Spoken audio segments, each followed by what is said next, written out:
So now let's talk about the transition module and how we do keys, transitions, wipes, DVE effects, that kind of thing. So over here on the transition module, the left-hand side of the fader bar is everything that has to do with what kind of key we're doing, what we're doing to it. So for instance, background. This is going to be a lot like most switchers you've used. If I hit background and decide I want to do a mix and I dissolve between it, it's going to produce a dissolve. If I select DSK1, it will show me here on preview what my next transition will look like when I move the fader arm or hit auto trans or cut. So now if I move the fader arm, it's going to simply bring in this key.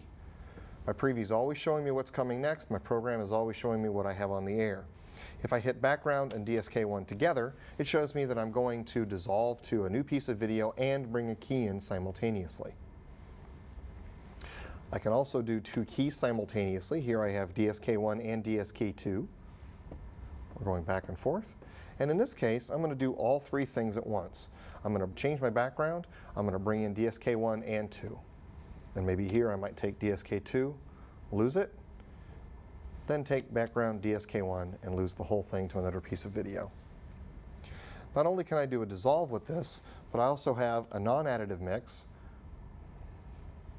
a super mix, which is kind of the electronic equivalent of the old splitting the fader bars.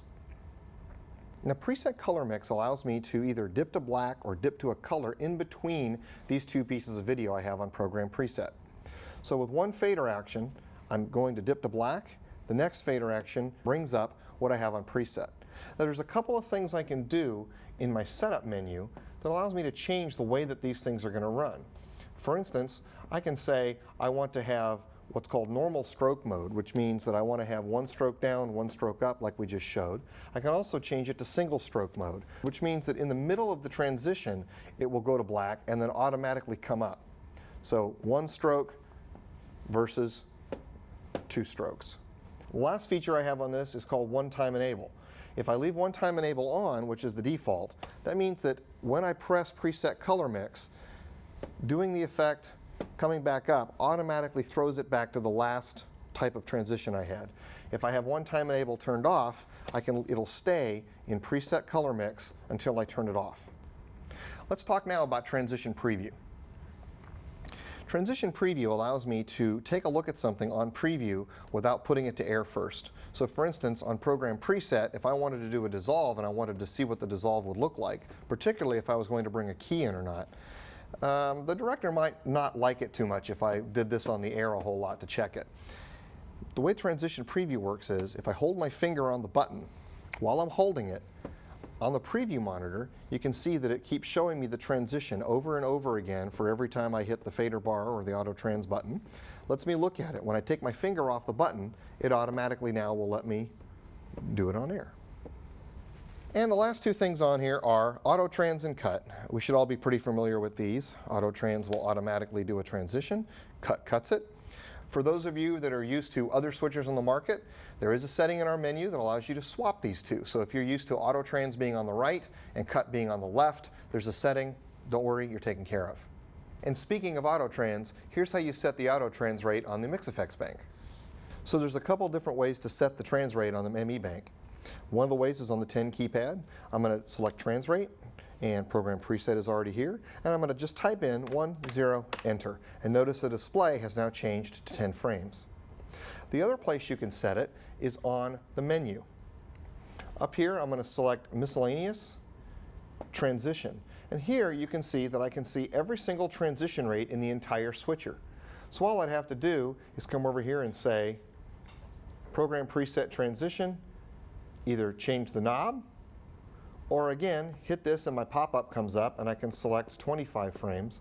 And now it says it here and down here on the display.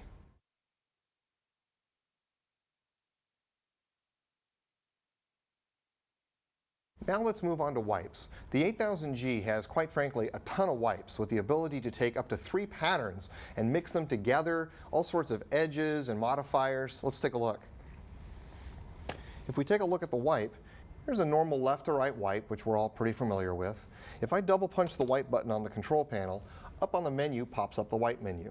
You can see here on the bottom that I have main pattern, pattern mixing, what's called a sub pattern, edge and direction, modify for the main pattern, modify for the sub pattern. Real quick, let's go back to the main. We have different pages: standard, enhanced, rotary, mosaic, mosaic 2, mosaic 3, and random and diamond dust. Let's take a standard wipe just to make it easy, and let's select a circle. So if I touch the circle and I move my fader arm, I have a normal circle wipe. Okay, now I can come over and do something normal, like select edge and direction. Here I can decide if I want a border, so I'll turn border on. Again, the light lights blue on the menu when I turn it on, meaning that the knob has become active. So we'll just bring our border up. You can notice that the border can get quite large. Bring the border. In this case, I might want a soft edge instead, or a soft border. In this case, if you look at the knobs, I have width, and I have inner softness and outer softness. So here's a nice little glow on our wipe. I can also select splits, where a split allows me to split the wipe in half. As I move the wipe, I get a split on it. It's kind of an interesting effect. And I can adjust the mats. So for instance, here is the color outside that I want. So I adjust matte. Notice here I have on edge fill, I have a border around this. So I can choose between a matte or utility 2 bus. So here's my matte, and if I choose utility 2 bus, notice here that now I have video inside my utility 2 bus.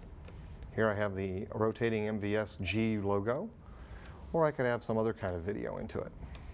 And that will just be part of the white border. Let's go back to matte. Something else I can do on the matte here is I can use this button called Matte Adjust.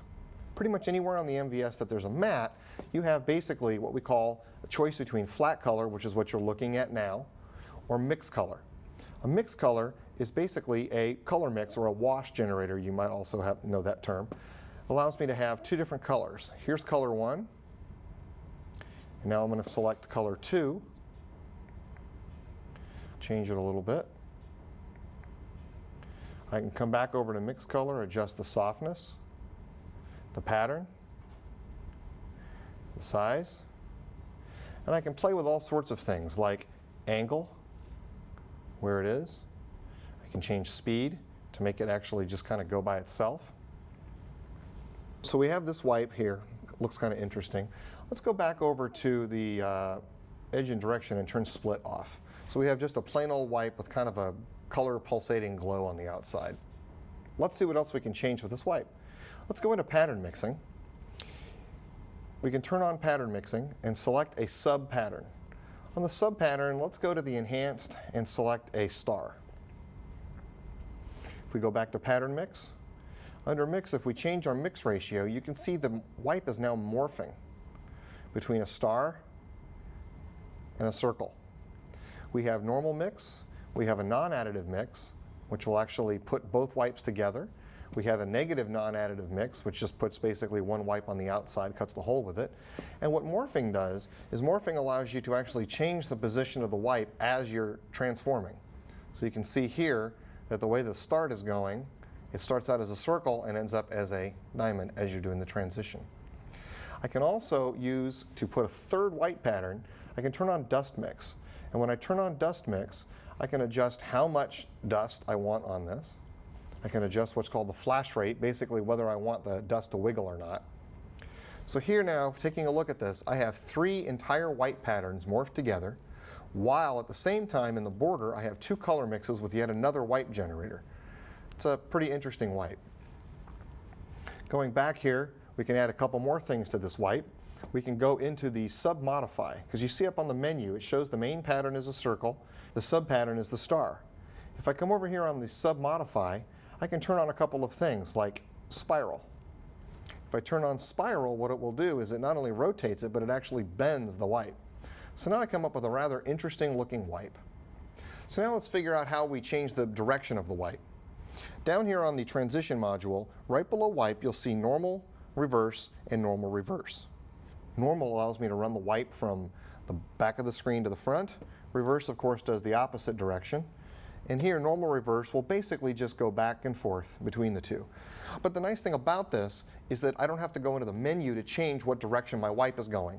These 3 buttons are available underneath every single wipe button on every single transition generator.